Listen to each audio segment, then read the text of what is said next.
हाफिज मरने की कगार पर, मुनीर का खास सैफुल्ला भी टारगेट लिस्ट पर आया। रातों रात क्या खेला हो गया।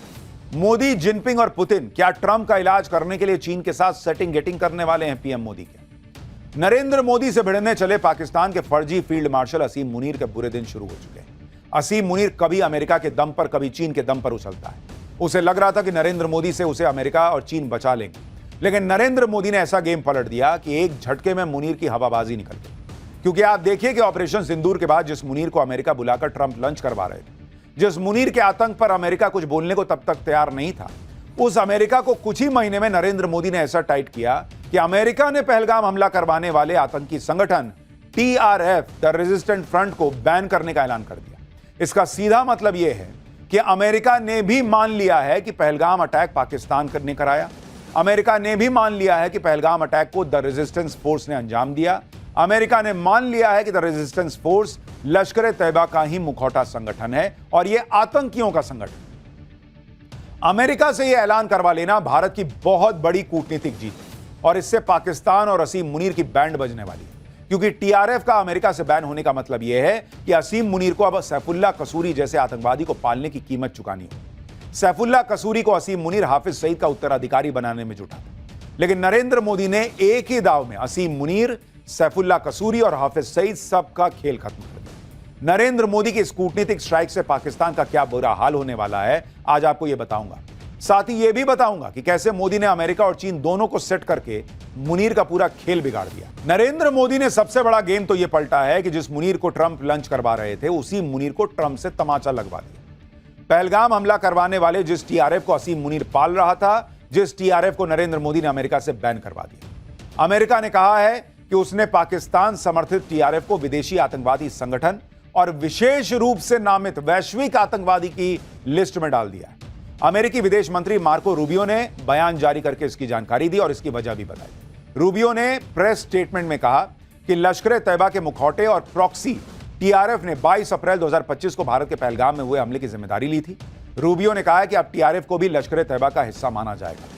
रूबियो ने कहा कि अमेरिकी राष्ट्रपति ट्रंप ने यह फैसला पहलगाम अटैक के इंसाफ के लिए किया है और TRF पर यह कार्रवाई आतंकवाद के खिलाफ लड़ाई के प्रति ट्रंप प्रशासन की प्रतिबद्धता को दर्शाती है।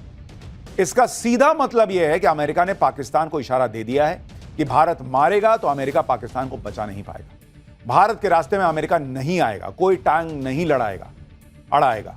विदेश मंत्री एस जयशंकर ने इसी वजह से कहा है कि TRF को विदेशी आतंकवादी संगठन घोषित करने के अमेरिका के फैसले पर खुशी है। यह भारत और अमेरिका के बीच मजबूत होते रिश्ते की पहचान। यह मोदी की डिप्लोमेसी का दम है कि अमेरिका को मानना पड़ा कि TRF आतंकी संगठन है जिसने पहलगाम अटैक किया है। इसके लिए भारत ने पहलगाम हमले के बाद पूरी दुनिया में पाकिस्तान को एक्सपोज करने की रणनीति बनाई। अमेरिका, रूस, यूरोप तक प्रतिनिधिमंडल भेजे, अलग अलग मंच पर पाकिस्तान की करतूतों का खुलासा किया। पहलगाम अटैक में पाकिस्तान की भूमिका के सबूत दिए गए।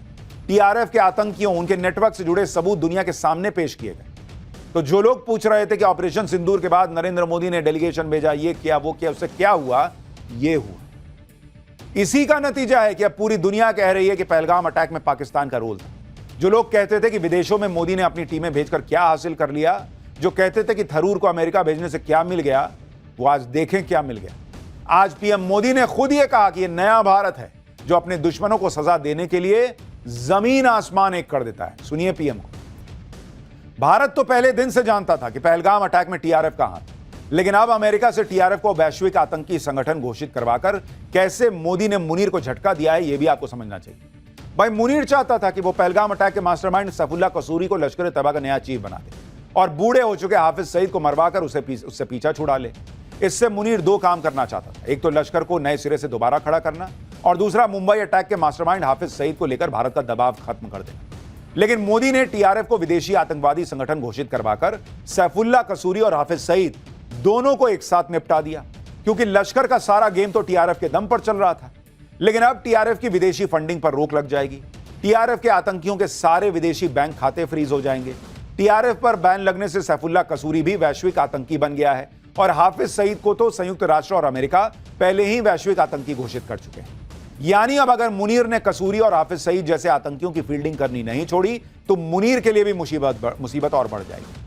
अमेरिका ने TRF को बैन करके सिर्फ मुनीर के मुंह पर तमाचा ही नहीं मारा, बल्कि पाकिस्तान सरकार को भी किसी को मुंह दिखाने लायक नहीं छोड़ा, क्योंकि पहलगाम अटैक के बाद जब संयुक्त राष्ट्र ने पहलगाम अटैक में टीआरएफ को दोषी बताया था, तब कैसे पाकिस्तान के विदेश मंत्री पाकिस्तान की संसद में खड़े होकर टीआरएफ का बचाव कर रहे थे।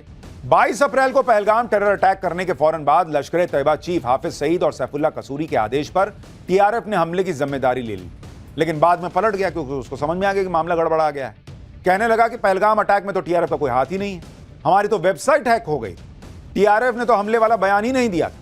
दरअसल टीआरएफ के बयान से पलटना असीम मुनीर के दिमाग की उपज थी। असीम मुनीर जानता था कि अगर पहलगाम अटैक में टीआरएफ का लिंक आ गया तो इसका सीधा मतलब होगा कि हमले को लश्कर तैयबा ने अंजाम दिया। लश्कर तैयबा की भूमिका साबित होने पर पाकिस्तानी फौज और आईएसआई की साजिश का भी खुलासा हो जाता।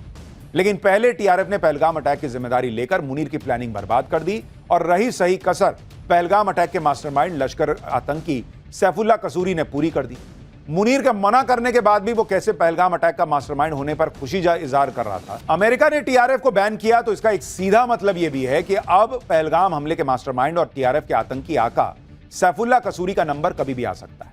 हालांकि टीआरएफ को बैन करने से पाकिस्तान सैफुल्लाह जैसे आतंकियों को पालना बंद नहीं करेगा, क्योंकि पाकिस्तान की पूंछ सीधी नहीं हो सकती। लेकिन टीआरएफ पर इंटरनेशनल बैन लगने से होगा यह कि असीम मुनीर और पाकिस्तान को इसकी बड़ी कीमत चुकानी होगी, क्योंकि अगर सैफुल्लाह को भारत ने निपटा दिया तो पाकिस्तान किसी के सामने जाकर रोना भी नहीं रो पाएगा, और अगर सैफुल्लाह को पालता रहा तो पाकिस्तान ब्लैकलिस्ट हो जाएगा। अमेरिका में टीआरएफ के ब्लैकलिस्ट होने के बाद पाकिस्तान का एफएटीएफ में ब्लैकलिस्ट होने का चांस और बढ़ गया है, क्योंकि एफएटीएफ ने पहलगाम अटैक के बाद पाकिस्तान को चेतावनी दी थी कि अगर पहलगाम अटैक में पाकिस्तानी आतंकी संगठन का हाथ निकला तो पाकिस्तान को ब्लैकलिस्ट कर दिया जाएगा। अब अगर पाकिस्तान कसूरी, हाफिज जैसे आतंकवादियों को पालता रहेगा तो वो पूरी दुनिया में बैन हो जाएगा, और अगर पाकिस्तान ब्लैकलिस्ट हो गया तो पाकिस्तान की कब्र खुद नहीं तय, क्योंकि पाकिस्तान पर पहले ही 21 लाख करोड़ रुपए से ज्यादा का कर्ज है। पाकिस्तान के 10 करोड़ से ज्यादा लोग गरीबी रेखा के नीचे जी रहे हैं, 1 करोड़ से ज्यादा लोग भूखमरी के शिकार हैं। तो वहां से भीख का पैसा नहीं आएगा तो लोग जिंदा कैसे रहेंगे? पाकिस्तान की हालत यह है कि वो दूसरे देशों से मिली भीख पर पूरी तरह से जिंदा है। वो एफएटीएफ में ब्लैकलिस्ट होना अफोर्ड ही नहीं कर सकता, क्योंकि इसका मतलब होगा कि पाकिस्तान को कोई भी विदेशी संस्था लोन नहीं देगी, पाकिस्तान से कोई बिजनेस नहीं करेगा, पाकिस्तान से मल्टीनेशनल कंपनियां अपना कारोबार समेट लेंगी। यानी एफएटीएफ से ब्लैकलिस्ट हो गया अगर पाकिस्तान, तो पाकिस्तान में आफत ही आफत आई। और पाकिस्तान के जो लक्षण हैं वो बता रहे हैं कि पाकिस्तान का एफएटीएफ में भी ब्लैकलिस्ट होना लगभग तय है। मोदी ये तय करके बैठे हैं कि वो पहलगाम के मास्टरमाइंड सैफुल्लाह को भी ठोकेंगे और उसके मददगार पाकिस्तान को भी ब्लैकलिस्ट करवा के मानेंगे। पाकिस्तान को लग रहा होगा कि चीन उसे बचाएगा, लेकिन मोदी ने तो चीन को भी ऐसा सेट किया है कि वो तो खुद भारत से दोस्ती के लिए अलबलाया हुआ है। आज ही चीन ने कहा है कि वो भारत और रूस के साथ मिलकर काम करने के लिए तैयार है। चीन ने यह बयान दिया है कि वो रूस और भारत के साथ डायलॉग बनाए रखने को तैयार है। चीन का कहना है कि तीनों देश आपस में बात करेंगे तो इससे तीनों देशों का हित है। आप देखिए कि अभी तक जो अमेरिका और चीन पाकिस्तान की साइड ले रहे थे, वो अब भारत की बात सुन रहे हैं, क्योंकि ये नया भारत है। यही वजह है कि अमेरिका ने पाकिस्तान के लाख गिड़गिड़ाने के बाद भी टीआरएफ को आतंकवादी संगठन घोषित कर दिया। दूसरी तरफ चीन की बोलती बंद कर दी। भारत बार बार चीन में बैठकर पाकिस्तान की पोल खोल रहा है और चीन जवाब नहीं दे पा रहा। हालत यह है कि चीन अब हर मुद्दे पर भारत से बातचीत की कोशिश में जुट चुका है। पीएम मोदी जो करते हैं डंके की चोट पे करते हैं, और यही वजह है कि चीन से न सिर्फ बात हो रही है बल्कि आंख में आंख डालकर बात हो रही है। पिछले 22 दिनों से भारत की तरफ से चीन के 3 हाई प्रोफाइल दौरे हुए हैं और हर बार भारत ने दिखा दिया है कि अब चीन से जो बात होगी वो बराबरी की होगी। 23 जून को एनएसए अजीत डोभाल ने बीजिंग का दौरा किया। उन्होंने चीन के विदेश मंत्री वांग यी के साथ सीमा विवाद पर बात की। इसके 2 दिन बाद 26 जून को रक्षा मंत्री राजनाथ सिंह ने किंगदाओ की यात्रा की। यहां उन्होंने एससीओ रक्षा मंत्रियों की बैठक में पाकिस्तान को कड़ा संदेश दिया। फिर 15 जुलाई को विदेश मंत्री एस जयशंकर ने चीन का दौरा किया, जहां उन्होंने चीन के राष्ट्रपति शी जिनपिंग तक पीएम मोदी का मैसेज पहुंचाया। एनएसए अजीत डोभाल और राजनाथ सिंह ने चीन पहुंचकर पाकिस्तान के खिलाफ जमीन तैयार की। इसके बाद जब विदेश मंत्री एस जयशंकर चीन पहुंचे तो उन्होंने चीन के राष्ट्रपति को पीएम मोदी का मैसेज दिया कि आतंकवाद पर पाकिस्तान का साथ और भारत से दोस्ती का हाथ एक साथ नहीं मिलाया जा सकता। इसके बाद जब एससीओ विदेश मंत्रियों की बैठक हुई, जिसमें पाकिस्तान के विदेश मंत्री इशाक डार मौजूद थे, इशाक डार के सामने जयशंकर ने आतंकवाद के मुद्दे पर पाकिस्तान को जमकर लड़ाड़ा और पाकिस्तान को पूरी दुनिया के लिए खतरा बता दिया। विदेश मंत्री एस जयशंकर ने पाकिस्तान की तरफ इशारा करते हुए कहा कि एससीओ देशों से अपील है कि वो आतंकवादियों को पनाह और समर्थन देने वालों के खिलाफ ठोस एक्शन लें। जयशंकर ने पहलगाम हमले का जिक्र करते हुए साफ कर दिया कि भारत ने जवाबी कार्रवाई की है और आगे भी करेगा। उन्होंने यूएन सुरक्षा परिषद के बयान का हवाला देते हुए कहा कि दोषियों को न्याय के कटघरे में लाना बहुत जरूरी है।